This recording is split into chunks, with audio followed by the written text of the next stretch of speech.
Hey there, Rachel. Hi, Miller. How are you? I am amazing. So I You got get some away feedback. from I got some feedback the other day, so I'm going to read this so that we all have our assets covered. Uh-oh, cover my asset, please. I'm going to cover your assets. The I don't views want and my assets hanging out. How am I supposed to read that now? The views and thoughts and opinions expressed on this podcast are solely those of the hosts and guests and do not necessarily reflect the views and opinions of any organizations, companies, or individuals they may or may not be associated with. This podcast is for informational entertainment purposes only and should not be considered professional advice. Uh, while we strive for accuracy, we make no representations as to the completeness and the reliability of any information shared, any actions taken based on the content of the podcast are at the listener's own discretion.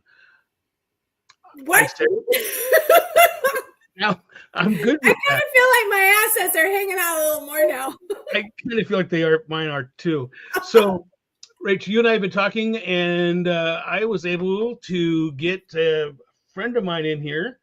And as soon as I can hit this other button, I can bring him in. This is dun, dun, dun, Fred Clark. Hi, Fred Clark. Howdy, howdy. How are Fred, you? Nice to meet you. Good, thank you. Fred is Fred. I'll let you tell you a little bit about yourself, but I've known Fred for the better part of 8 or 9 years. He's down there in Lake Isabella. He does a bunch of stuff down there with the community with the fireworks display down there, like I do up here, and we kind of in the same kind of circles in just different areas. But yeah, that's kind of how we roll. But Fred, if you can introduce yourself and the who, what, when, why, where, how, and we even probably have a few dozen or so questions for you. We didn't give him the questions ahead of time, huh? Oh, I did. Oh, No, you I did. didn't. I don't remember if I did or not. And I looked at him and went, huh, yeah, right. Oh, That's probably the best But way to do it. remember, Fred, that we are not professionals, so nobody should take us seriously anyways. This Exactly. is strictly for entertainment purposes. clearly you've added me into that realm, so I appreciate it. But obviously, my name is Fred Clark. I am an insurance agent up here in the Kern River Valley. Been doing this lovely job since November of 2016, and boy, have things changed over the last eight or so years. But we just try to spend most of our time being the information gurus for whether they're our clients or not. We're just here to help. That's what we do. And Fred, as we all know, I'm going to use the word plagued by wildfires over the last, I don't know what, 3 or 4 years, or most recently down in that wasn't me. Sorry. Most recently down in Los Angeles area. But even last summer, we had a bunch of fires over in the KRV. And I know enough about insurance to be dangerous. And when Rachel and I have been talking, we're like, we got to get someone who knows their assets better than we do, because we know enough to be dangerous. But both of us, Rachel down in Ventura County and I'm up here in Kern County. Yep. We know enough to be dangerous, and we both like to keep the people that know their information, the aces in their places. And that's where you come in. Is there's so many changes with insurance. There's things that only affect California. Yep. It's just you could probably talk for hours and hours and hours on all the different things that happen. Absolutely. Yeah, most likely, I think one of the first questions we have is, and this is probably a loaded question, but how do the recent wildfires, how has that changed the way insurance companies approach homeowners policies in California or in Ventura County, or is it all the same, or does it change? Did you hear my dog bark and jump out of my skin? Sorry, I just thought he was chasing me. Yeah, kind of did. And to be honest, I don't know that the recent wildfires have affected anything yet, because there's a number of things that have to take place for carriers to change the way they do business. And it's going to be one of those things where the future is a little bit unknown. I don't know that the carriers can get much more restrictive than they already are. What's affected us recently, we're truly not going to see the impact of that for probably another 6 to 12 months. That's when, wow. well, because these carriers are going to go through and start writing new guidelines, start changing the rules just a little bit. And then they in turn need to get those submitted to the Department of Insurance before they can just implement them. They can't just arbitrarily change the game today and say this is law. Now, I saw something, and I don't remember who it was. Somebody wants to do a rate increase, so they just submitted over to the Department of Insurance. You're correct. I read that yesterday. Yeah, and I was like, And when I read that, I'm like, wait, haven't they been collecting monies for decades and with not having to pay out on some of those? But yet they want to, because of this fire, they want to do that. I mean, again, I'm way out of my room. I don't know if the numbers are completely true, because you got to forgive me. I'm probably reading the same thing that you are. But out of the 12,000 plus homes that were lost in the Southern California fires, there was a statement that said that just over 8,000 of those were with that one single carrier. I have a hard time believing it to be that large. If that was the case, I understand why they're going, you know what? We need a 22% rate increase today, or things are going to get really ugly really fast. But I will tell you openly, the Department of Insurance does not work that quickly. Most carriers will submit for a rate increase, and it'll take them 6 to 9 months to negotiate a number. Wow. Yeah, Fred, it's become increasingly more difficult for people in my area, buyers and homeowners in my area. Yep. Homeowners are losing their homeowners insurance or their fire coverage. Yep. Buyers need it if they're using a lender. Absolutely. That's slowing things down in a lot of areas, especially with HOAs. Yep. So what can current homeowners, can they do to ensure that they have enough coverage?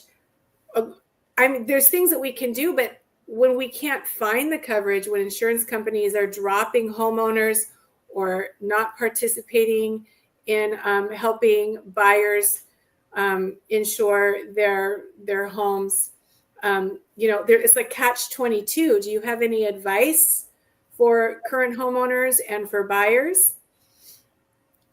It's critical that anyone that is paying for insurance understands what it is they're paying for. The best way I can describe that is you have a number of people who will pick up a phone and call the major carriers to a general call center, and that call center is going to go, oh, well, your home should be worth this to rebuild, and here's your number for us to give you that policy, and you like it, great. Here's your electronic signature, give us our money, we're gone. Doesn't mean you've got the right level of coverage on any of the aspect of it, because most people don't understand what they're looking at. There are fewer and fewer insurance agents like myself and the girls in my office who sit down and go through a policy line item by line item with individuals. 2/3 of them are grateful that we're doing that, so they understand what it is they have and what they don't have. The other third of them are going, well, I don't care. You know what you're doing. Just because they think we know what we're doing doesn't mean we're doing it right either. Because if we don't get all the correct information from you, we're going to be doing it wrong. And you're the one that's going to pay for it if something bad happens. Fred, when you say like correct information, like if somebody, I'm making this up obviously, but someone has a, someone has a house built in 1964 Mm-hmm. And then they did a massive update or upgrade in 2022. So if that upgrade is not included in the policy, the elusive they Mm-hmm. would be looking at the house built in whatever year I said, 1966, whatever I just said. Correct. Whatever. I mean, you could turn around and say, yeah, I've upgraded my kitchen. Okay, what's that mean? You put in a new Formica countertop, or you laid out granite and you have everything going all over. Details mean everything. If the details we are provided are incorrect, what we're doing is going to be incorrect. A lot of people don't want to give us those details because they think, oh God, it's going to cost me more. It might a little, but do you want me to think you have a roof that's from 1962 and now I can't insure you at all? So they're, if you will, they're tripping over dollars to pick up pennies. Oh, absolutely. All day long. That's a good one. I will tell you openly, we have a number of people who I will approach straightforward and say, look, I need you to think of something hypothetically. Your house is gone tomorrow. What's it going to cost you to replace everything that's inside your home? I'm talking bedding, linens, chonies, all your clothing, furniture, the whole deal. They look at me dumbfounded and go, you got to be kidding. So, no. That's what You're asking me to come up with a number for you, and I don't know what's inside your home. And that puts it back into their court to really think about this a little bit. Fred, I haven't heard it in a long time, but I used to hear to walk around your house with a video camera and open everything up and video everything. Is that still something? Is that still a thing? I tell people to do that, whoever takes the time to sit in front of me. Because I use the example of like the fire that we just had in July over the Borel fire. Mm-hmm. I have a handful of clients who lost their homes over there, and they're fighting to struggle to do an itemized list of what was in their homes. And one of them who I speak with regularly, she comes in and she just looks at me and smiles and she goes, no, I still don't have any damn pictures and I can't think about what I was supposed to do. And I'm dumbfounded by it. I said, then do me a favor. When you get home at night, sit on your couch, close your eyes, think of just a living room. What did you have in your living room that you can remember? Jot it down. Think of just a kitchen, just a bathroom, and walk the process. Because if you don't have something to use as reference, I guarantee you're going to miss 50% of what was in your home. That may be a time for even social media, is being that I don't want to say all, but most people have a camera phone. So when someone's there for the holidays or for a birthday party, people are taking pictures. So go back and look at social media pictures to see, oh, I forgot that I had the Rembrandt on the wall. I'm kidding. You didn't have a Rembrandt, but that type of formula. Well, I'll tell you openly, for me personally, I have all of my stuff on flash drives. It's still photography. I don't do video. I just still each wall, different things, different areas, inside garages, so on. And then I have two separate flash drives. One of them is inside the gun safe. The other one's inside the safety deposit box. Because odds are there's a chance if the house goes up in flames and it cooks really well, what's inside the insulated gun safe isn't going to be usable. Right. And I hear it again all the time is, well, like you just said, you have it there in the gun safe. However, I'm hoping that you also have one in your desk at your office, and having it off-site. That smile tells me everything. Is don't store. I mean, yes, you can store at your house. However, if there's a major catastrophe, let's not have it there. Let's have it off-site. Let's have it at the office. Let's have it at your buddy's in Arkansas's house, unless he gets hit by a tornado. Right. That's bad. And then it's going to be in New York. Right. So, Fred, what factors most significantly affect premium costs in a high-risk fire zone? Well, my entire valley where I live is a high-risk fire zone. The first thing that's going to dictate rate, number one, is your fire line score, which ranges from 0 to 15. Those numbers are mostly derived from CAL FIRE and the Department of Insurance, who put these numbers together. Is that number available to the that information available to the general public, Fred? I know the CAL FIRE maps are. I don't know about the fire line score itself. I use the CAL FIRE map when I'm searching for homes for my buyers. All our buyers out here, you know, that's a big concern for them. So you can literally put in the address of the home that you're looking at, and it'll tell you whether or not it is considered in a high fire zone. Sadly, mostly everything out here in Thousand Oaks lands in like red. Well, I will tell you that where my personal home is at, 2 years ago, I had a fire line score of a 3, which isn't all that bad. 0 to 4 seems to be the magic threshold for a lot of these carriers. When CAL FIRE redrew our fire lines up here, I went from a 3 to an 8. Yeah. So now nobody wants to touch me. Yeah. Nothing has changed. Same. Just the opinion of where you live. Yeah, it's just them redrawing fire line scores. And it is what it is. There's nothing we can do about it. We just have to, excuse the term, suck it up and deal with it. And that's what we do. Mm-hmm. But the thing that drives rate, fire line scores, is one key factor. The thing that's going to really drive it is going to be proximity to brush or proximity to steep slope. If you're at the top of a hill and you're looking at a nice, beautiful, wide open, grand view with your 200 acres of straight down slope coming up to your house, I promise you your fire line score is probably going to stink. And you're going to pay for it. So when that happens, and again, I've done some, I'm going to say some very minor due diligence on this, and that's another reason why when Rachel and I were talking last week, I'm like, we got to get an insurance guy on here. I just totally drew a blank what it's called. All I can think is CAL FIRE now. What's it called? The public fire insurance. California Fair Plan. Thank you. The California Fair Plan. Can you give us like the 1,000-foot view of who, what, when, why, where, how? Well, I mean, we write a lot of California Fair Plan up here. And in the very beginning, I used to call it the California Unfair Plan because it doesn't cover a lot, but it costs a lot.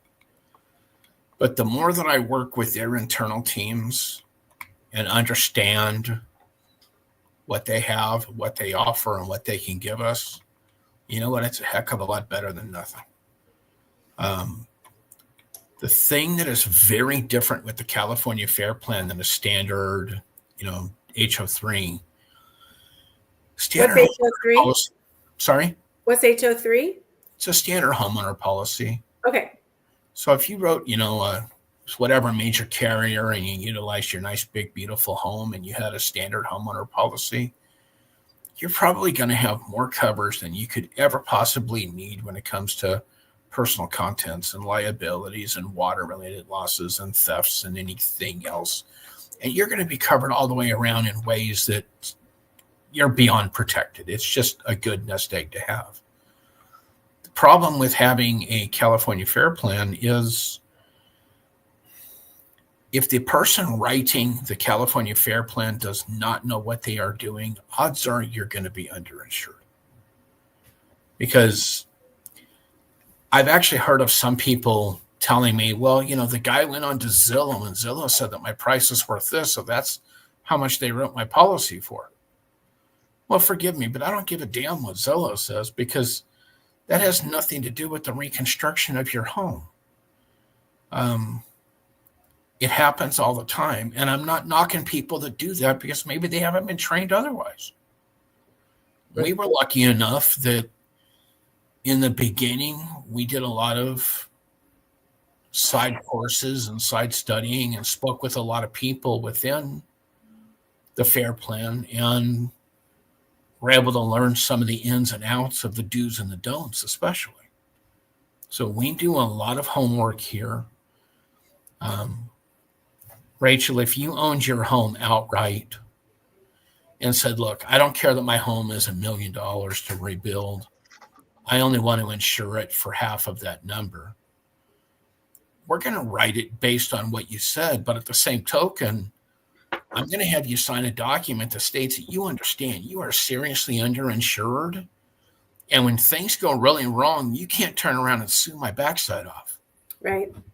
Because when you're underinsured, that whole process is not going to go good for you. It's going to be a very hostile discussion with claims because they're going to do everything by the book, and you're going to expect more than what the book is going to provide. So, Fred, yes. you just kind of, I don't know what the word is again, but my understanding of the FAIR plan is it was kind of a pick this box for 100,000, this box for 200,000, this box for 300,000, and didn't really go into much detail. It sounds like I'm wrong on that. You are. And let's pretend the home behind Rachel, use as an example. Let's say we go through on our end in our office, we're going to do a reconstruction cost estimator on that home. If it tells me the reconstruction cost is 1.21, we're going to start with that 1.21 number for the home itself. We're going to add extended replacement costs if it's within the guidelines that allow us to do that. We're going to make sure that you've got loss of use, meaning God forbid you lose the home, you get displaced, you've got some money to live, you got money to pay rent. It is not the same as a standard homeowner policy. Homeowner policy gives you additional funds. FAIR plan gives you basically enough for rents, period. Everything else is still on you. But that's when we start nitpicking the policy is, what do you have for contents? Are you going to rebuild? If you have no intention of rebuilding, let's not waste the time and have building code upgrades. Let's just make sure we got debris removal. So we only put on there what you want. If you're wanting all of it, we're going to list everything. And then you're going to pay a premium based on whatever that fire line score is by region and so forth. But it's just a very, very open and honest conversation that's got to take place with anybody that's on the FAIR plan, because otherwise the policy that's written is going to be short or lacking somewhere. Feedback that I've received and anecdotally stories from my clients and from friends and family is they've lost their homeowner's insurance coverage, so they have to go with California Care Plan, and that plan is really expensive. It can be. I will tell you openly, I write some homes that are, and you got to realize for us, a standard homeowner policy with the FAIR plan for just the home itself, $2,000 to $4,000 a year is pretty average. Okay. I've got one person paying as much as $28,000 a year for just a FAIR plan.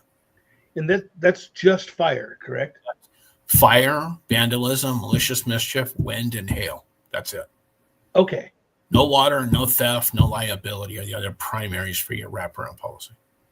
So with the FAIR plan, that covers everything you just mentioned. Then you have to have a separate plan to cover.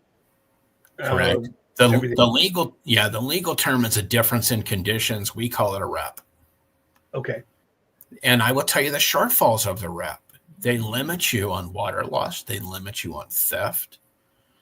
And I've seen some water claims that are pretty ugly. I mean, I've seen 2 in the last couple of years that are over 100,000. And most of these RAP policies will cap you out at a $10,000 water loss. So I'm going to digress a little bit, and this is what it sounds like, and I think I'm pretty much right.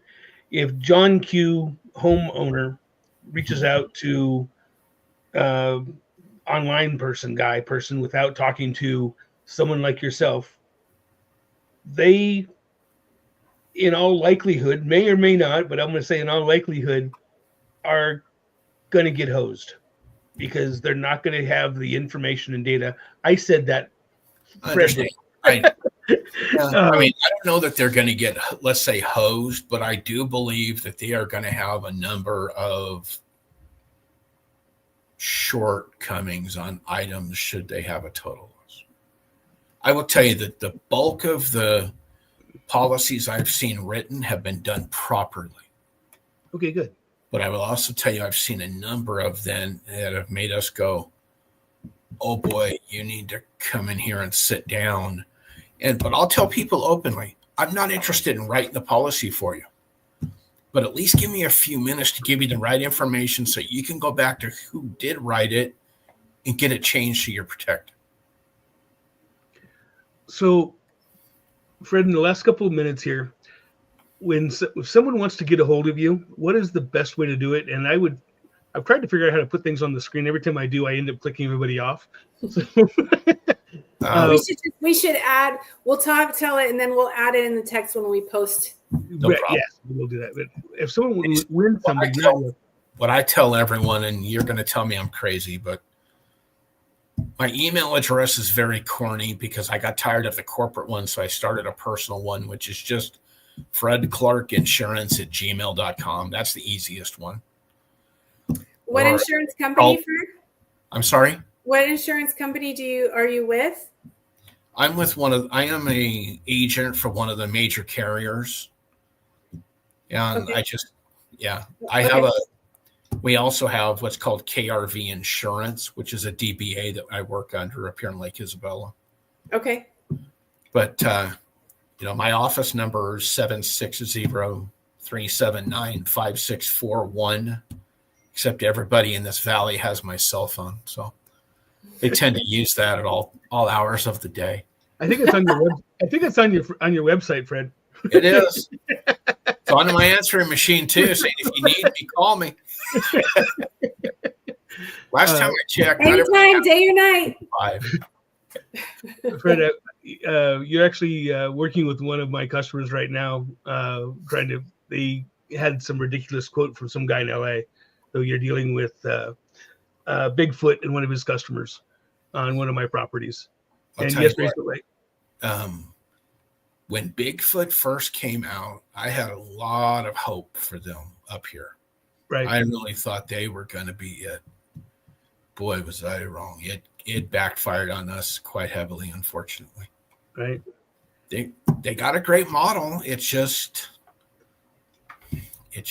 isn't there sometimes. That's all. Right. I get it. So you can be reached again at 760-379 5641 or fredclarkinsurance@gmail.com. Yeah, that's the easy one. Perfect. Fred, I really appreciate you taking the time today. And I will send you over the link for this. And with that, we will end that here. And you have so much information. We literally could probably spend hours doing this. And one of us would end up having to drink a lot of water, probably be me. And Fred, really quick, if somebody from my area was looking for an insurance agent, you would be able to service from there to here, right? All of California?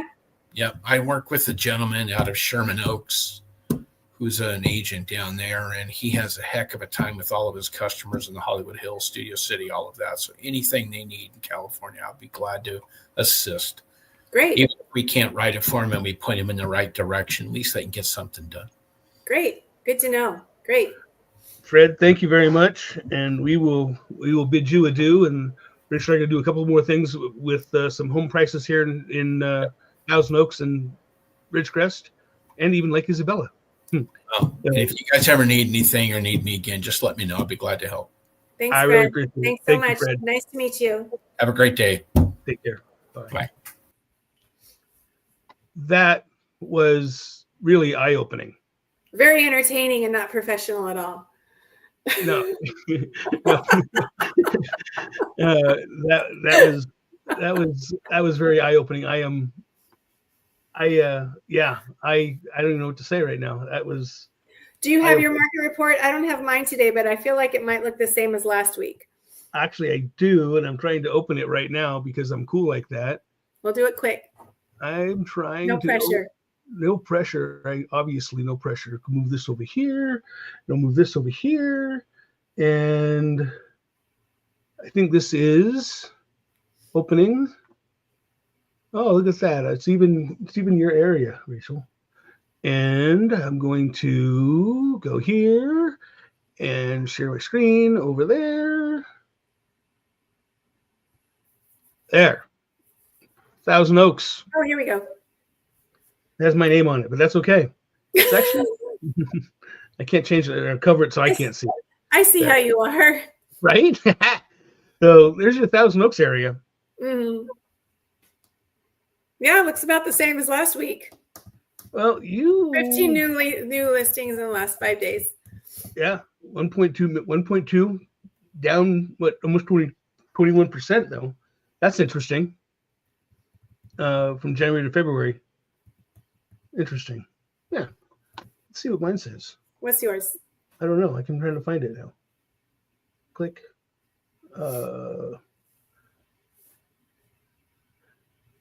Still in there? Oh, I also did Simi Valley for you too. For me? Cool.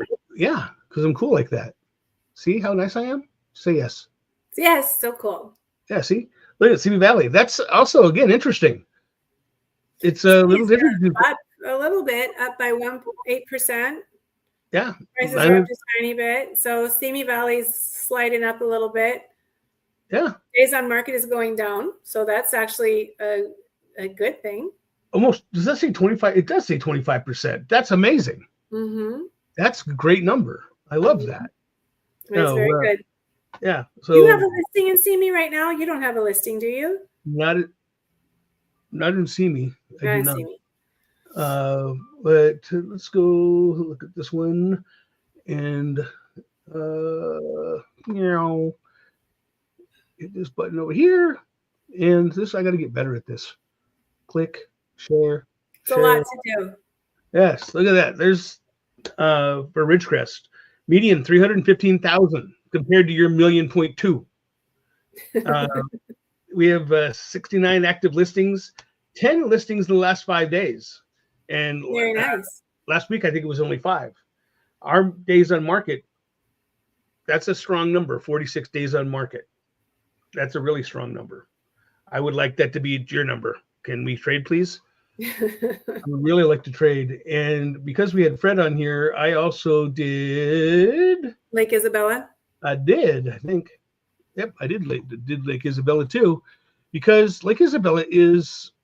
I've heard people say different things, but it's. I like Lake Isabella.